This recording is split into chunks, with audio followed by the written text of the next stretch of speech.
Hi, I'm Danica Tormolin with Trade Show News Network by Informa, and I'm at the Cvent Connect show in Nashville, and we are at Music City Center, and I am in the podcasting studio here with Dara Berg. Hi, Dara. Hi, how are you? I am so well. I got in today, no problems flying Amazing. in on time, direct flight. The airport was pretty busy. Oh yeah, did you see the Cvent Connect signs? I did, and I saw all the, people standing around with signs as well. I Yep. always like it when there's directional people, and I picked up, some sweets and some water that Oh, they had set up lovely. by baggage claim. Was it the donuts? It was these little peanut clusters. I Oh, didn't eat it yum. yet, so I need to look at it, but Love it. I have a sweet tooth, so Oh, me too. Me y too. yeah. Um, and so I just arrived and we're sitting here in the podcast studio. I love that you have this set up for creators. And, I've been working with you over the last few weeks in terms of the being a hosted creator here at Cvent Connect. So I really just wanted to talk to you from the perspective of our audience who might also be interested in doing some kind of hosted creator program. So tell us a little bit about the program itself.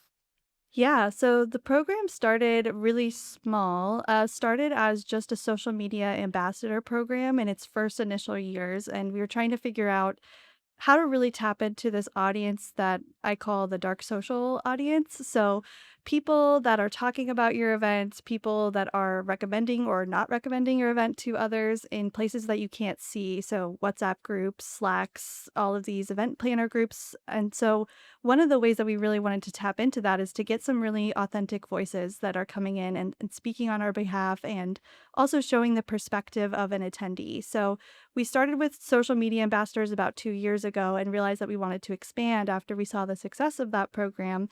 And we expanded into a group of 10 creators that are coming on site, all coming from different perspectives. We really wanted to make it a very diverse group in terms of what their interests are. So we have some folks here that are covering from like a marketing ops lens, some that are covering from a wellness end, some that are covering AI. So just different topics. So really that our attendees can not only just see the content that we're producing, but also get all of these different creator takes on what they're seeing and really just get that surround sound experience leading up to the event. I love it. I think it's a great idea. And you're seeing more and more, business events tapping into creators and other, non-traditional media and then influencers.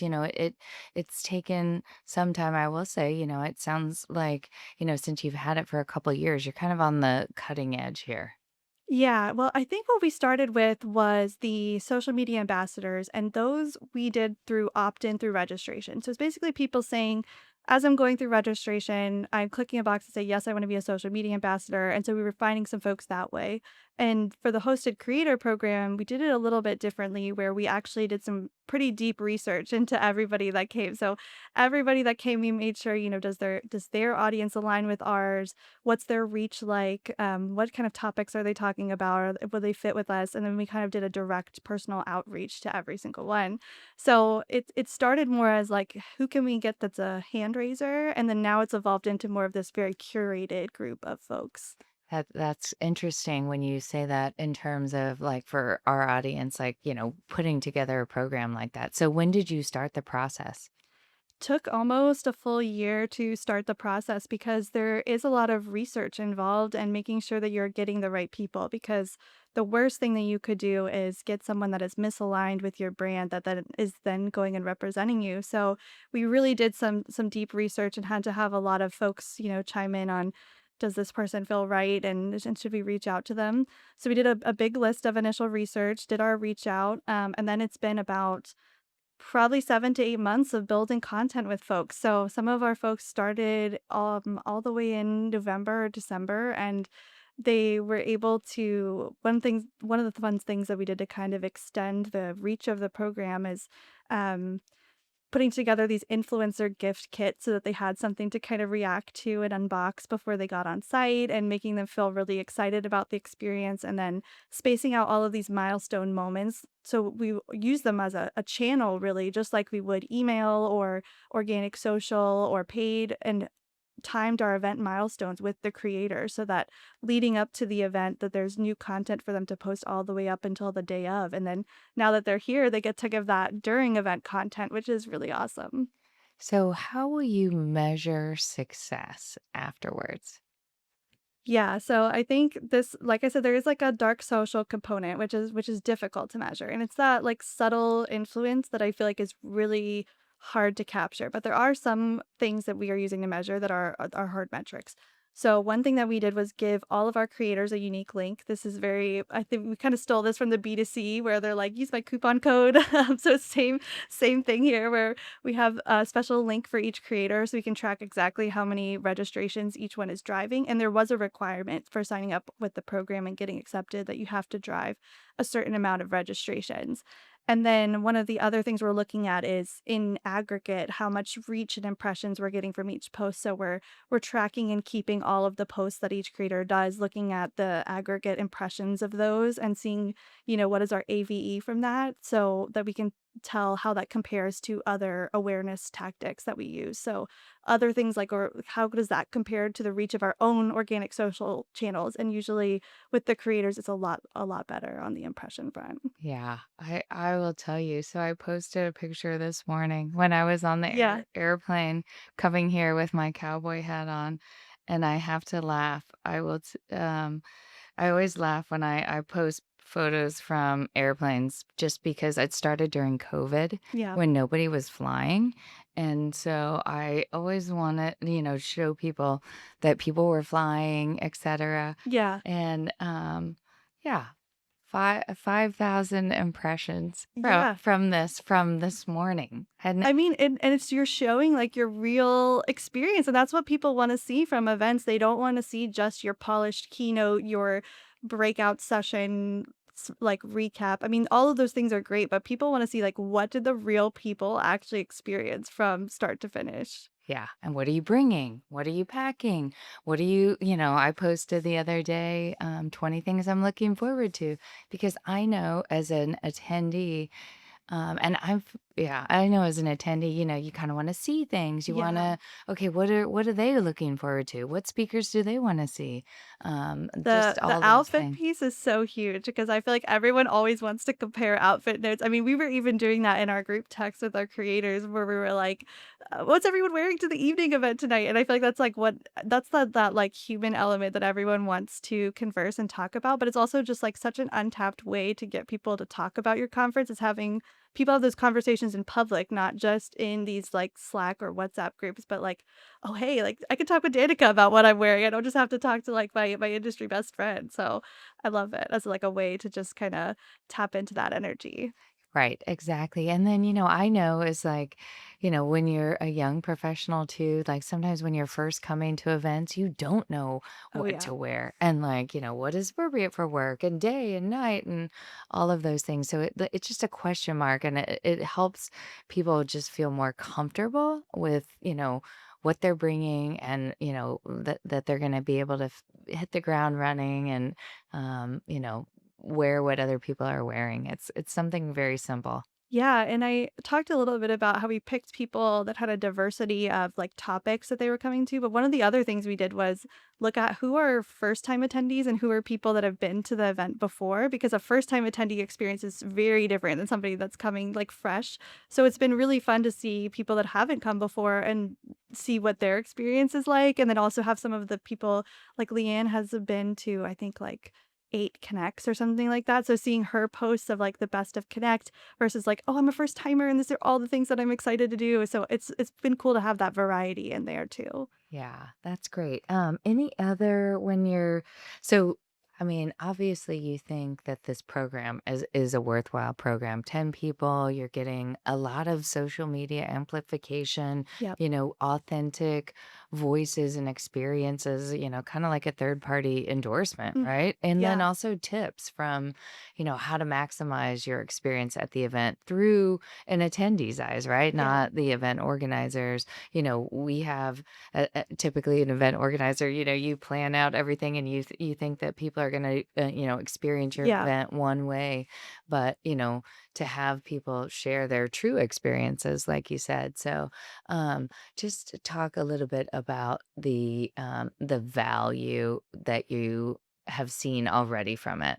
Oh, just huge amounts of value. And one of the things that's been amazing for like our attendees, I know especially, is our creators put together these videos. One of the we asked, just does anybody want to do this? We didn't even make a requirement of the program. We were just like, hey, does anyone want to make some pre-event videos to help people get ready? And almost everyone said yes and said that they wanted to do it. And that's been an incredible resource for our attendees because it was like, how do I grow my career at Connect? We had videos about how to make sure that you're taking care of yourself during the event. Make sure that you're Anka did a really amazing video about AI and like how to use AI for post-event follow-up. And so just really great suggestions that if it was only our planning team, we just could not have done the scale, the volume of like attendee engagement and enrichment that we've done. So even all the promotional stuff aside, even just the benefit to your attendees to have these creators there that can help just enrich that experience with more than you can do just as a single person or a single team.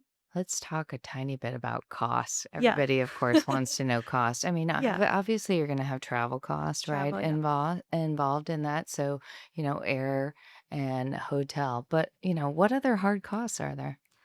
Yeah, so mostly it was air, hotel. We did comp the registration as well, and there's a couple of things. The way that we do things at Cvent is probably a little bit different than how other orgs may structure because we do get a lot of things through like a trade sponsorship. So just like this recording studio that we're in right now through SPL, we were able to get through trade, which was amazing. And then I think the only other hard cost for us really was the gifting element and making sure that people have like a great on-site experience. But we were really lucky to get some stuff through trade that has really helped, like, amplify, so I think you could really I mean, you could scale this up and down too if you wanted to. You could do, "Okay, I'm gonna fly 5 people in and then do 5 hotels, and maybe I'll do a lighter gifting experience," and then if the program's successful, then scale it up or down based on how many attendees or people you want covering it, but yeah, really the only hard cost was hotel, travel, and reg, which is not the worst thing in the world in terms of event budgets because we know that those can get big fast. Yeah. Okay. One final thing. Any advice for other organizers? I think as much as you can have others do your event storytelling for you and not just speak from your brand perspective, it's going to be so impactful to your attendees to have other attendees or other people speaking and not just your brand. I mean, we see that just in regular everyday consumer life, not just in B2B, but I think there's a huge opportunity for really authentic voices to come through and help amplify some of the awesome talent and amazing creators that we have in our community. So I would just say tap into that. There's people that are very, very eager. And I will say to make sure that, you're creating an experience for them that is rewarding for them too. So I hope to like Danica, you got stuff out of this too. Like you're going to be able to have connections and things that come out of it too. So making sure that it's a mutually beneficial relationship too, and not just a one-sided relationship is really important. Any words of caution or like things that you like came up along the way that you were like, oh, I didn't even think that that was going to be an issue. And then it was. Let me think. I think like I think the selection is the most important part. Who you select, very important. There was also bits that I found out during there was like I think the biggest thing for me that I didn't think through was the milestone planning for the creators. They actually came back to me about like halfway through and they were like, "Hey, can you just give us like a content calendar for the full year?" Because my original approach was, "Hey, go create what content is authentic for you." And they were like, "Actually, we need some guardrails or like some starting points for where you want to go." And we did give them some like overarching ones, but they're like, one of the things that they taught me actually is how to get these kind of group amplification moments happening on social. Obviously, I knew how to do that with organic social and email, but it's really different coordinating a bunch of people to all post at the same time, all respond to each other at the same time. So that's a muscle that I definitely think we're still building, is that like group amplification muscle, and like how to use this as a real channel that's following the same cadence as the rest of your promotion, that it shouldn't live outside of that milestone. It should actually be baked into your entire promotion plan. That's great. Thank you so much for spending a few minutes sharing a little bit about the program. I'm excited. This is day one, Yes. and just to share my journey along the way. I can't wait to see, and I can't wait to see your recap, whatever else comes from this. I think it's gonna be awesome. So thank you so much for having me. Thanks, Dara. I'm Danica Tormolin for Trade Show News Network.